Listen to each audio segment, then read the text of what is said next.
ईदच्या पार्श्वभूमीवर नागपुरातील मोमीनपुरा परिसरामध्ये पोलिसांचा चोख बंदोबस्त या ठिकाणी पाहायला मिळत आहेत। मी सध्या आहे नागपुरातील जामा मस्जिद परिसरामध्ये आणि या ठिकाणी पहाटेपासूनच पोलीस बंदोबस्त तैनात करण्यात आलेला आहे। आज जश्न ईद मिलादुन बी आहे आणि त्या पार्श्वभूमीवर आपण या ठिकाणी बघू शकतो नागपुरातील जामा मस्जिद परिसरामध्ये हा चोख पोलीस बंदोबस्त आहे।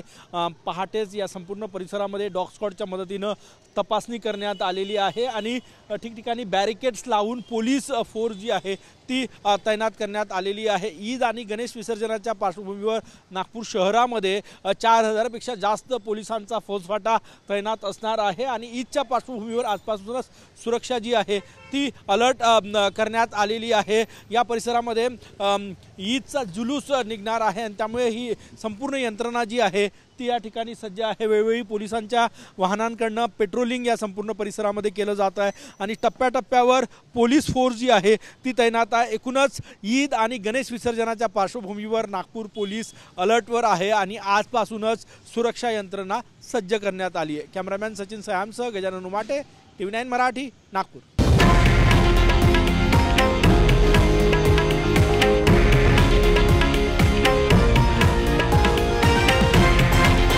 हे आहे देशातील नंबर 1 न्यूज नेटवर्क आणि आपण पाहत आहात TV9 मराठी, एकमेव।